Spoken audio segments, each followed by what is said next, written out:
बिस्मिल्लाहिर्रहमानिर्रहीम सल्लल्लाहु अला मुहम्मद सल्लल्लाहु अलैहि व आलिहि वसल्लम। अस्सलाम वालेकुम स्टूडेंट्स। आज का जो हमारा टॉपिक है वो है measurement of radius of E M over M of electron, यानी कि charge to mass of electron का रेडियस इसमें हम मालूम करेंगे।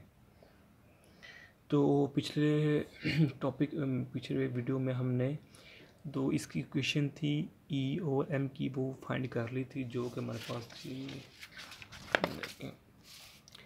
ई over M is equal to V over B are.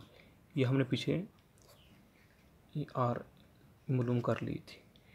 तो इसके लिए हमें बी हमारे पास पहले ही नॉन होता है, पहले ही इसकी वैल्यू हमें मालूम होती है।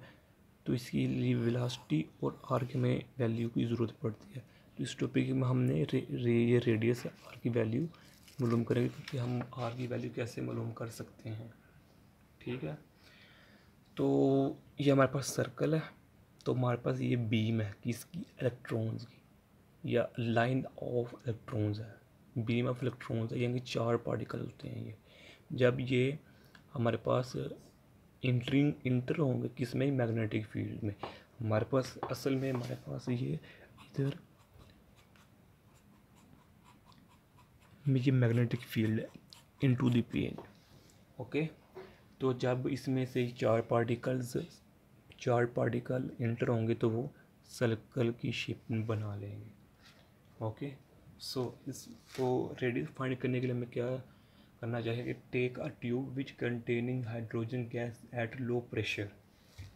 कि हमने ये ट्यूब ली है, ये जो ब्लैक लाइन है ये ट्यूब है, सपोज की ट्यूब है, इसमें हमने हाइड्रोजन गैस ली है जो कि लो प्रेशर पर है। ओके, सेकंड बात है कि this tube is placed in a uniform magnetic field of noun value.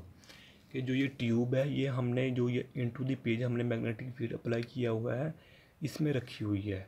ये यूनिफॉर्म मैग्नेटिक फील्ड है, ये देखें, ये हमारे पास जो magnetic field into the page है ये must be uniform. Okay, third बात इसमें है कि light is form of photon radiation and become circular ring. ये मैंने शॉर्ट लिखा है, इसका मतलब ये है कि जब 4 पार्टिकल इंटर हो रहे हैं इसमें से, तो इसमें से चूँकि हमने हाइड्रोजन गैस ली हुई है इस ट्यूब के अंदर, जब 4 पार्टिकल इसके अंदर दाखिल होंगे तो 4 पार्टिकल यानी कि इलेक्ट्रॉन्स हाइड्रोजन गैस को एक्साइटेड कर देंगे।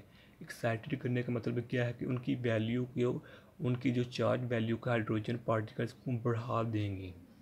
ओके, तो जब बढ़ा देंगी तो उसके बाद जो हाइड्रोजन के पार्टिकल्स हैं वो डी एक्साइट भी होंगे। ज़ाहिर बात है, ये बीम हवा को तो नहीं चलती रहने, तो जब वो डी एक्साइट होंगे हाइड्रोजन के पार्टिकल्स, तो वो लाइट खारिज करेंगे in the form of photon या in the form of radiation. तो जब वो रेडिएशन या फोटोन को खारिज करेंगे इन डी एक्साइटेड केस, तो वो ये लाइट शो होगी। तो जब लाइट शो होगी तो हमें पता लग जाएगा जो हमारा बीम ऑफ इलेक्ट्रॉन है वो हमारे पास सर्कल में मूव कर रहा है। पहले नहीं था पता हमारे पास जो बीम इलेक्ट्रॉन है वो सर्कल में मूव कर रहा है, क्योंकि अंधेरा होता है, पता नहीं लगता। जब वो डी एक्साइटेड होंगे हाइड्रोजन के पार्टिकल पहले, फिर डी एक्साइटेड होंगे तो वो लाइट खारिज इन द फॉर्म फोटोन या रेडिएशन, तो एनर्जी यानी कि हमारे पास लाइट शो हो जाएगी। तो लाइट हमें शो करेगी कि बीम ऑफ इलेक्ट्रॉन सर्कल में मूव कर रहे हैं इनसाइड द ट्यूब। ओके, तो इस केस में जो सर्कुलर रिंग बन जाएगा, तो इस सर्कुलर रिंग का हम रेडियस ईज़िली मालूम कर लेंगे। ये आज छोटी सी वीडियो थी, अगर अच्छी लगी है तो सब्सक्राइब लाजमी कीजिएगा। तो अगर कोई मशवरा देना चाहते हैं तो कमेंट कर सकते हैं। जज़ाकल्लाह खैरा। अस्सलामु अलैकुम व रहमतुल्लाहि व बरकातुहू।